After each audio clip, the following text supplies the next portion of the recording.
by a very good friend of mine. Why did it? Oh wait, no, it's not. It's fine. Never mind. Carry on. A very good at the beginning there, I think. Possibly. A very good friend, actor, presenter, comedian, writer, national treasure, and all-around sex god, Stephen Fry. Hello, Stephen. Hello, Byron. Hello, world. How are you, Stephen? I'm very well, thanks. Very well indeed. Feeling very cheerful. I'm in rehearsals for a play that's going over to Broadway in a couple of weeks. So I've been very busy, but my voice is stage acting again. And what's the play?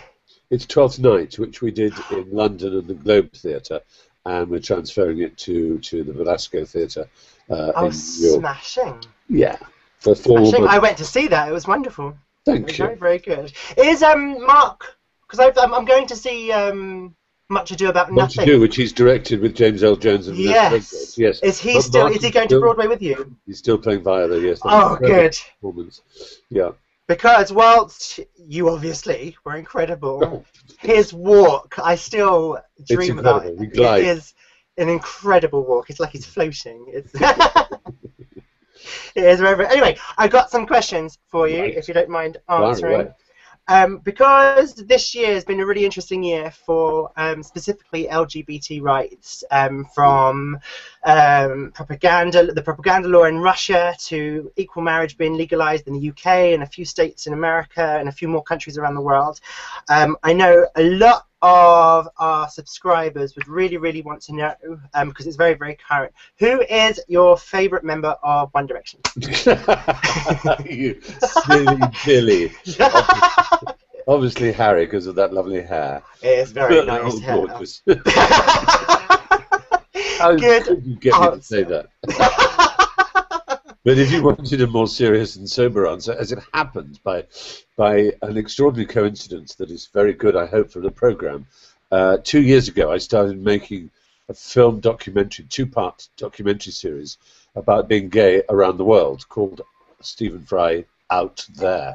Yes. Do you see what I did with the word out there? Yes. I really put myself out there.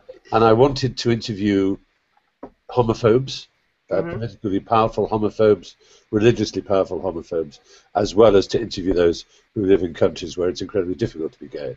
And we start with a celebration which is a civil union in Chelsea, a civil partnership. And that was a year and a half before the Queen finally signed the same-sex, equal marriage bill, which just shows that even in the time I've been filming, how things have changed in our culture. Luckily, so much for the better in terms of equal marriage. But I went to Russia and I interviewed the very man himself who was responsible for the so-called propaganda law, banning minors from being propagandized into... I mean, it's a meaningless law, but it allows Putin, who has since made it a federal law in Russia, so it's across the entire Russia. Before it was just in St. Petersburg, which is where I went. It basically... The evil of it, the wickedness of it, is that Putin can shrug his shoulders and say, oh, all I've done is say that people who are trying to determine or encourage people to determine their sexuality before they're 18 should be discouraged to do so, so we're not allowing them to propagandize. It's nothing else. But of course it's a huge amount else. It's legitimizing these brute squads of shaven-headed neo-Nazis who are doing the most appalling things, particularly to teenage gays. You know, they're setting them up on false meetings. I'm sure you've seen it on the news. I have. And then publicizing them, humiliating them, thrusting things at them, causing suicide rate to triple in the last 3 months alone amongst gay teenagers in Russia. I interviewed a girl who was correctively raped, as the phrase is, by a man who said, "This is what your pussy is for." Right. And it was a violent rape, a horrid rape. Not that any rape is good. And she went to the police station, and the policeman was saying, "This is terrible." Yes, and is there anything particularly he said? And she quoted what he said. And he said, "Why did he say that?" He said, "Well, I suppose because I'm a lesbian." And he ripped up the charge sheet and said, "Get out." So you see, that's what it's doing. That's not That's not Russian law. Russian law doesn't say that a policeman is allowed to ignore the fact that a lesbian's been raped, but essentially they've legitimized homophobia through that toxic mixture of, as I say, kind of thugs with their knuckles grazing the ground, nationalist right-wing thugs, and a bitterly homophobic and very powerful now Orthodox Church. That's Russia. Uganda is a whole other story as well. So scary. And you're right, it does. It's one of those things where, because it covers things like protests and absolutely anything that sort of advertises homosexuality. Yep, and a straight lawyer stood in a square in St. Petersburg with a banner saying, "I'm straight, but my wife and I, our best friend, is a lesbian couple, and we think they should be treated with all the civility and dignity of any Russian citizen." And he was arrested and had 3 months in prison for doing that.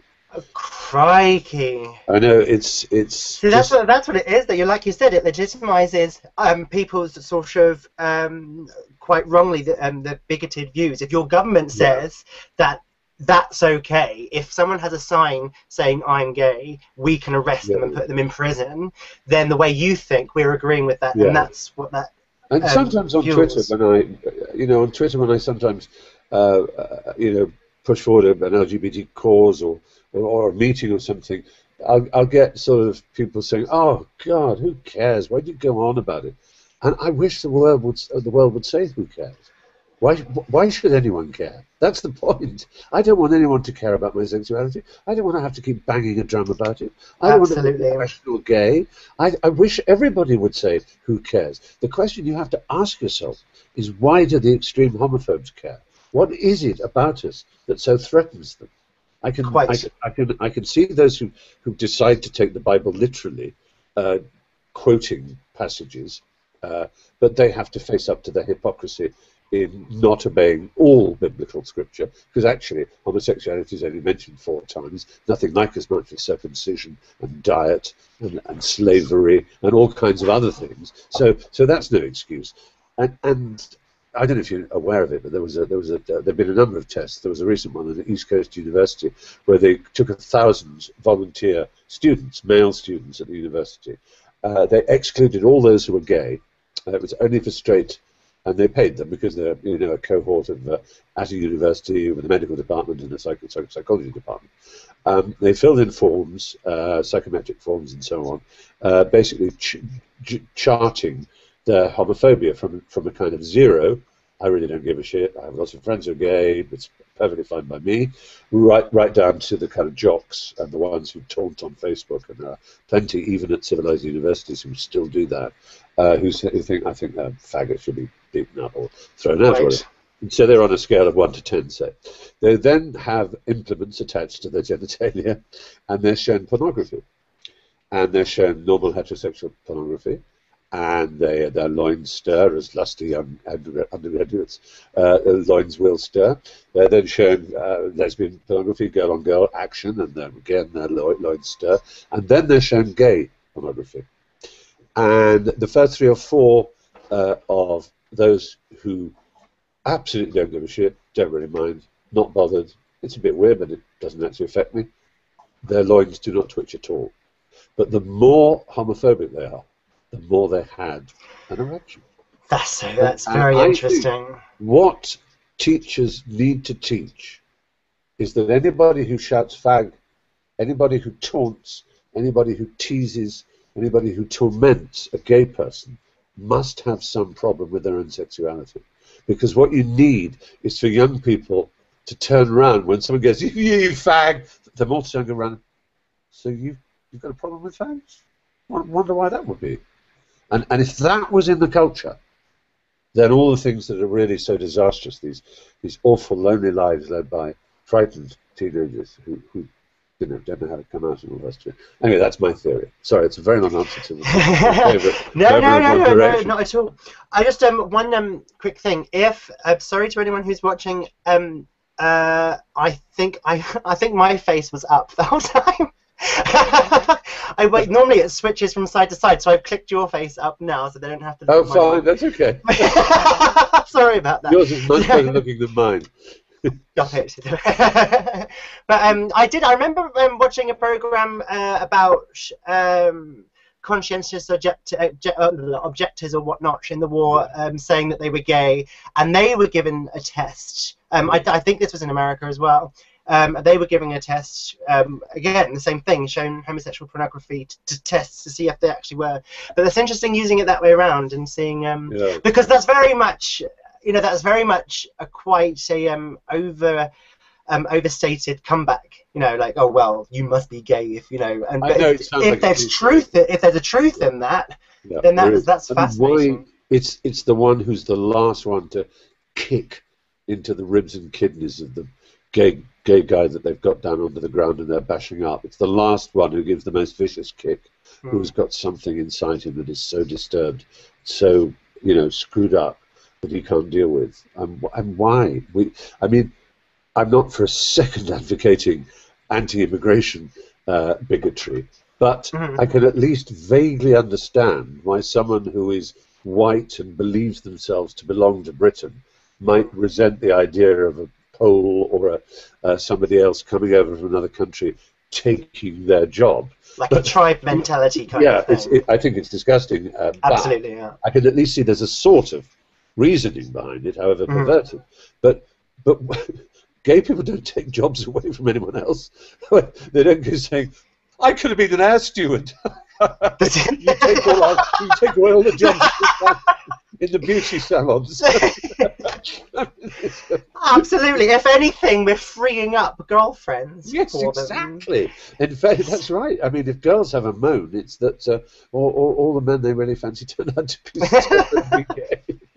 But there's nothing. This is something I thought about time and time again. There's nothing, I don't think, short of someone attacking my nearest and dearest, that would sort of infuse that kind of passion in me. That no one's sexuality bothers me to that point. Well, I mean, of course, abusing a child is a horrific. Absolutely.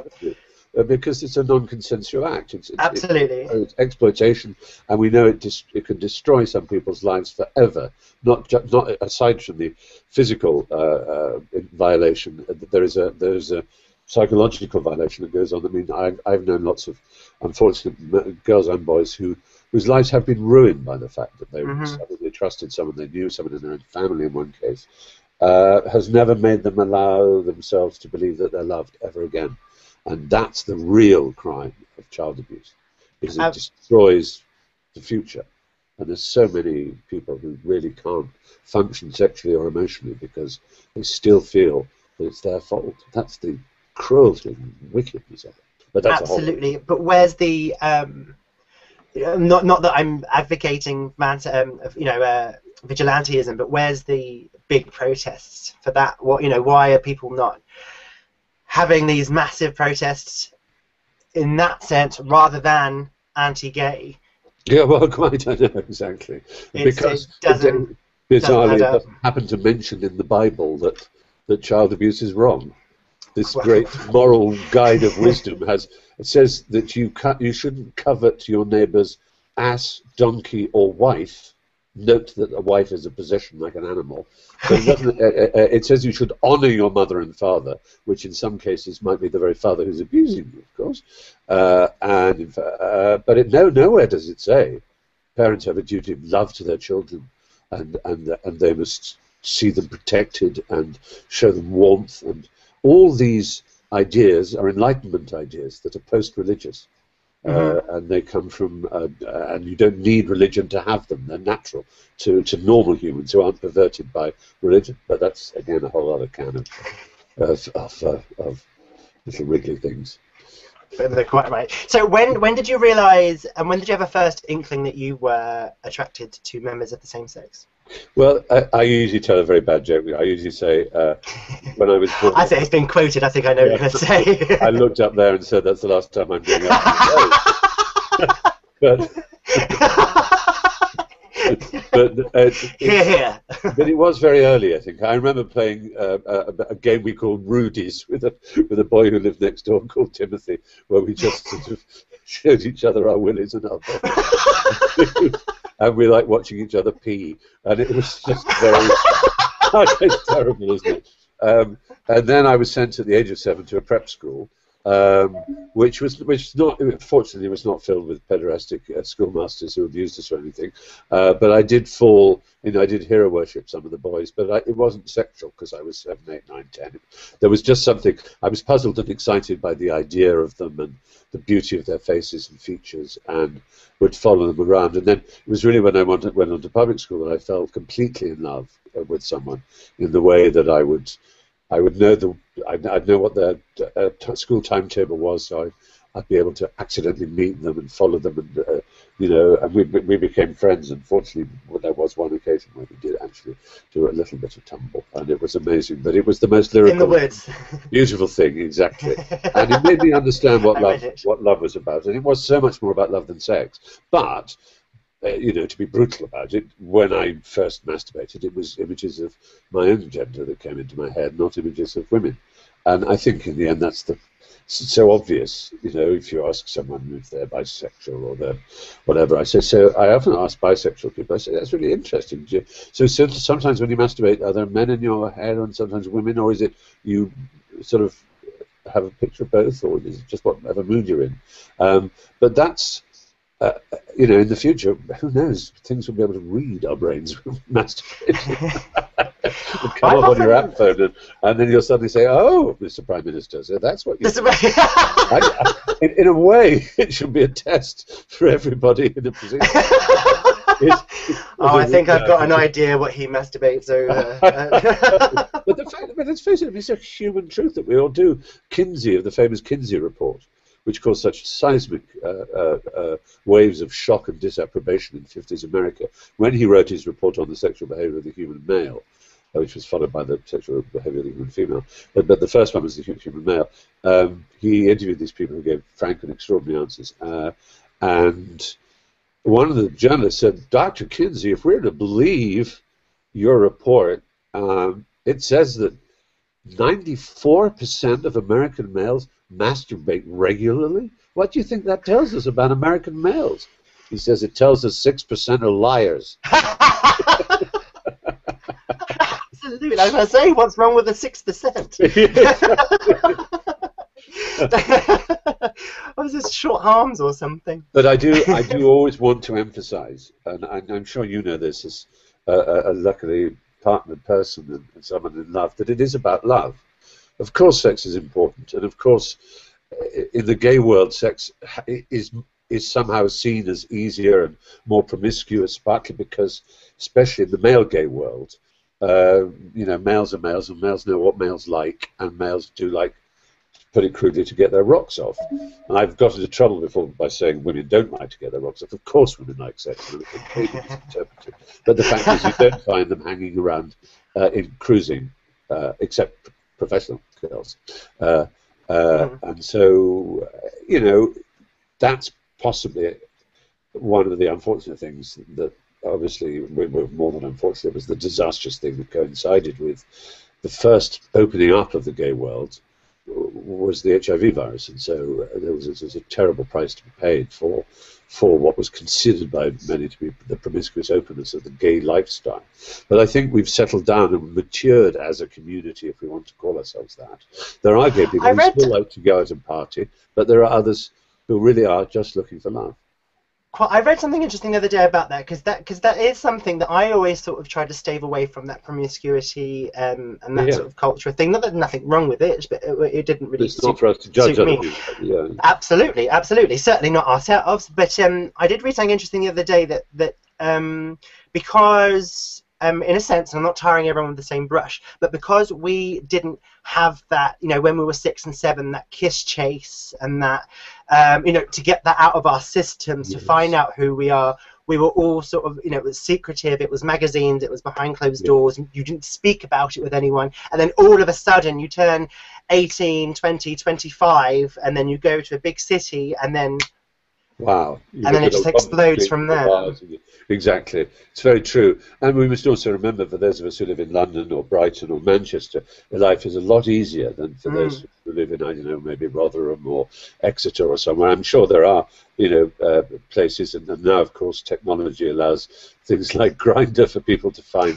And if people use Grindr just for cheap easy sex. Well, good on them. But actually, I know lots of people who use Grindr and who've had relationships that have lasted as a result of Grindr. That do not, it's up to you what you put on your Grindr, biog, as it were. That you're looking for chat, you're looking for a relationship. That you're not just looking for a shag in a bush.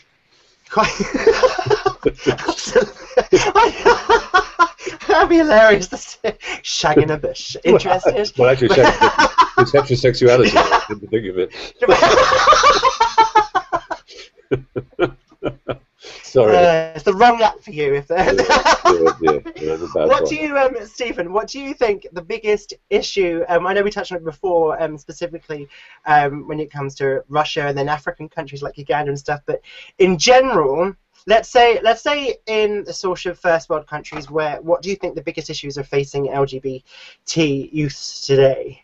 I think in the first world countries, I think it's still the stigma and the abuse, as it were, at the playground level or the schoolyard level, as they'd say in America. It's still, despite positive role models of one kind or another, it's surprising to me how few actors are out. I mean, Neil Patrick Harris manages to play very successfully as a heterosexual character in a very popular long-running American series, but he's clearly out and his partner with whom they have twins. There are other, Ian McKellen, there's myself there. Ben Whishaw recently came out, which was a wonderful thing. He was out to his friends anyway, but he just, took the opportunity to mention it to a newspaper. And of course, there was no big fuss about it. And I think the more musicians, pop stars, politicians, footballers, whoever, cricketers, the more they come out just in a casual way. They don't call a press conference about it as if they're about to announce they come from the planet Mars. Or but they just, as it happens, that say, a lot of the other players who are married and have children, I'm gay, so I usually don't sort of join in their sort of whatever, and they go, oh, you're gay? I go, yeah, it's no big deal. The whole team knows it. The more that could happen, the more that would help those 10, 12, 13, 14, 15, 16-year-olds, especially those, because let's face it, we know there is a sort of gene that makes some people effeminate. It gives them a lisp that makes them stand out, or indeed gives them the courage to wish to present themselves in that way that is considered as a sort of, like a sort of ultra glee club gay type. I don't happen to look or sound very gay, as it happens, nor does Ian McKellen, but there are actors like James Dreyfus or something who is or you possibly. Not that I'm an actor, I'm just saying. But I think my gaydar would probably have clocked you.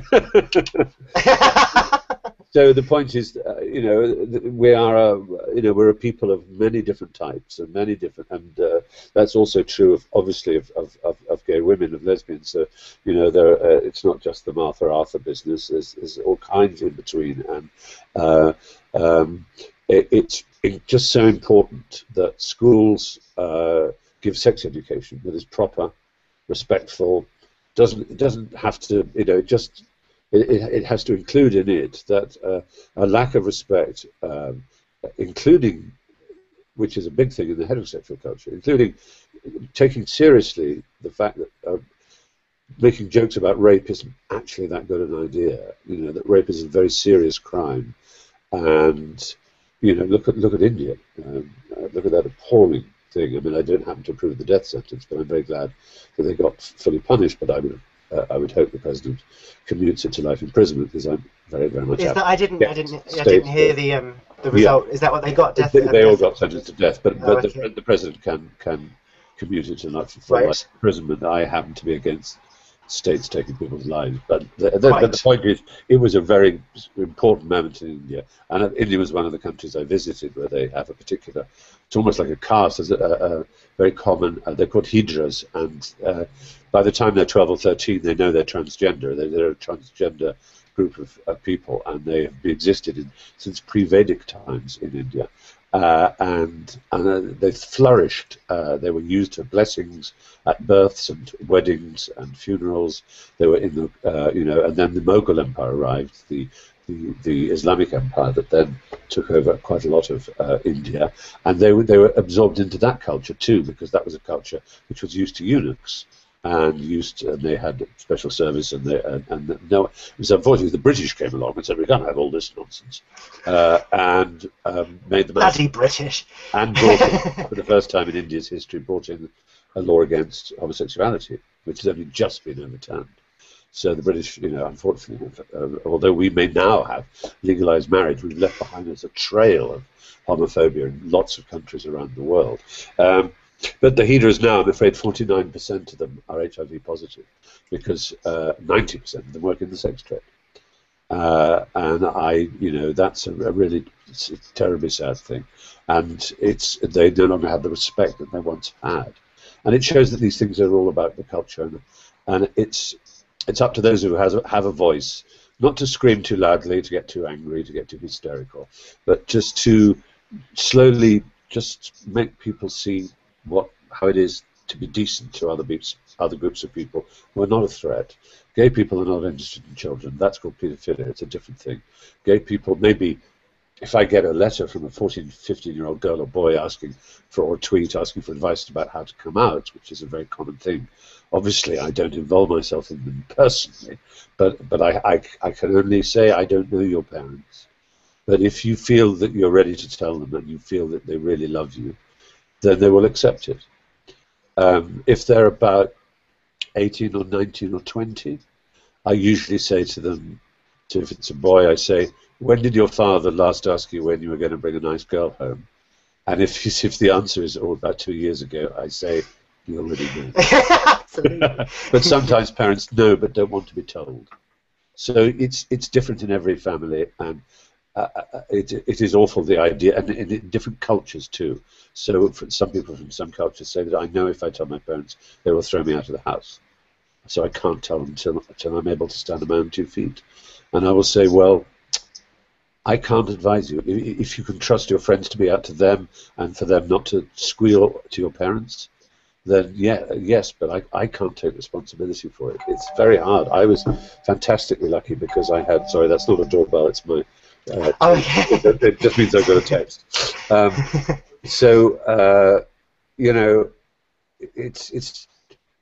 We're all different. That's the whole point. It's something. Yeah. How did you come? Did you find it easy? You have loving parents, and it was easy.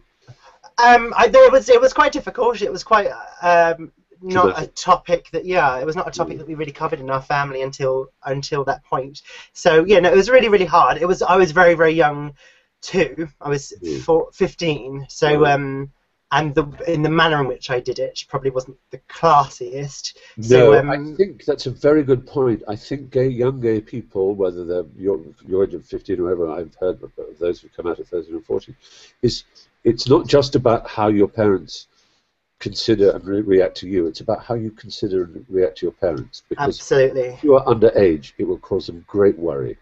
Great worry. Quite. That you will be abused, taken advantage of. It may be nonsense. You may well know exactly how to take care of yourself.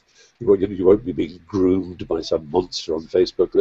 They don't really understand the digital world, and they think that if the age of 15 you come out, that you'll have monsters at the door or whatever. Quite. So, and it's a sex thing, isn't it? You say gay, people think gay sex. There's no sort of buffer between it. They think that means someone's been up your bottom, basically. Quite. Brutally. And that's unfortunately how everyone, as you know, when if you go as a gay couple, you and your lover, and you meet someone, you know that somewhere along the line they're thinking, wonder who's the top and who's the bottom, as if that's all gay, as if that's all gay life is about. It so distresses me that. I still get asked now, and it's kind of like, well, I'm not going to ask you that kind of question, and why is that appropriate? Exactly. And it's not always as people think either. It's not like if one happens to be quite tall and butch and the other one happens to be quite effeminate, you say, oh, he's obviously the top and he's obviously the bottom. Might well be the other way around. We won't go too far. Depends how much wine you've had too. Used to be amyl nitrate in my day. That would open you up in every sense. Oh dear. What are you bringing out of me, Bo Jensen? That's for a private conversation. Yes, Don't blame me. So on the it's October the 11th is National Coming Out Day. If there was one piece of advice, okay, I'll tell you what. To sort of, because you did cover it quite well in the sense that whenever, as a channel or on my personal channel, whenever I'm asked about coming out, I give very similar advice. If they're working and have their own place and living in a safe country, it's do it. You know, go for it. But if they're younger or living with their parents or in an unsafe country or whatnot, it'll be, you've sort of got to test the water yourselves. If it's that fearful, then perhaps just not yet. But I have a friend. He is 39. I won't say his name. His name's David, but he works in a well-known company, a good company. Yeah. He's quite high up. And he's gay and he's not out at work, and it infuriates me. It absolutely infuriates me that he's not. We'll go out and whatnot. And he's not the largest company on the planet is gay and is out. Tim Cook, the head of Apple. That's come up. I'm sure, and it's never been an issue. People might take issue with the fact that he doesn't have the charisma of Steve Jobs. Well, nobody. I don't think even God has the charisma of Steve Jobs. So that's hardly Tim Cook's fault. There are the guy who used to run British Caledonian was gay. Sir Michael Bishop was out gay. There are many chief leading businessmen. There was, of course, the head of BP who was gay. There was, and there are obviously people in middle management and all kinds of management in firms in big city finances and all kinds of other. But they're bound to be. I mean, statistically, there must be. And it's either that he feels he's working in a place where it would alter his relationship with his staff and with the people he works with, in which case I would reconsider his job, which I know sounds mad, but why would you want to sit on your deathbed saying, I worked very hard for a company, and they weren't even the kind of company that I could express my true nature to? I mean, you've only got one life, so I would agree, someone at 39, I think, could, find a way of doing it. It could be at the Christmas party when he's a bit pissed and say, I don't think it will come as a surprise to any of you, but I thought I might as well just say it as a toast. As long as Happy Christmas, you probably know that I'm gay. Anyway, I am. So deal with it, or whatever. I shall show him this clip, and I shall, either on the 11th of October or at his Christmas party, I shall get an invite and go along and film it. And I shall and photograph your bottoms. Absolutely. That'd be rude not to. Okay, finally, one last question. This is something you asked me a little while ago. If there was a button that you could press, and if you pressed it, nothing would change apart from your sexuality, and it's if you're in a relationship, the relationship would be the same. Everything, the humor and closeness and everything would be the same except for their sex. Would you press it? And I think it's different for people of sort of our age. I think if I was younger. But also, actually, the thing, aside from children, which is, I am sorry that I'm not a father. I would love to have been a father. I still could be technically, of course, be a doctor or whatever, or I could be literally. Just get that in there. I can still do it. But the fact is, I'd be a bit old to be a father now. I'd be in my 70s by the time they were 20, which is. But no, it's not impossible. Oh no. Elton's done it, and I have all respect to him. But I tell you the reason he's 105. Yeah, the reason I would not press the button is that I grew up in the middle of the country in the 1960s and very early 70s. When the idea of gay, that didn't exist as a word, Gay Liberation Front, was just beginning to happen. SHE, it was called the Campaign for Homosexual Equality, but I knew none of this. All I knew were my feelings, and I had nothing to validate them and nothing to give them any sense of any sense of self-esteem or any sense that I would have any life other than that of an outcast, except literature.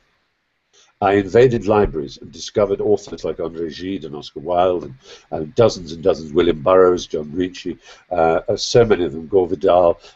Each one would make me leap in a kind of old-fashioned, click on a website way from reference to reference to reference.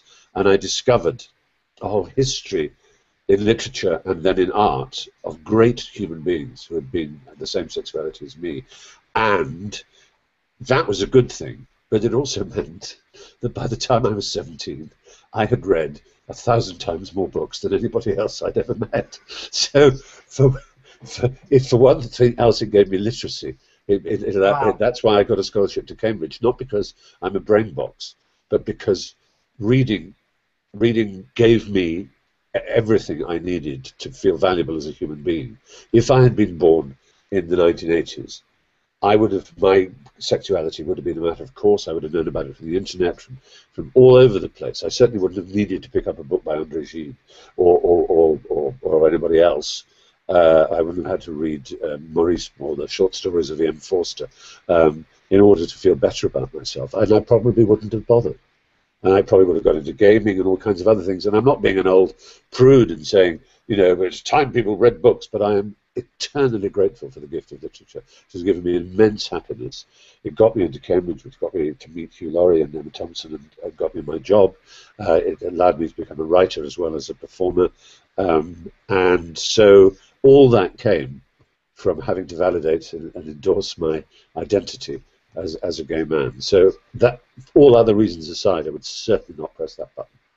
Oh, a wonderful answer. That was beautiful.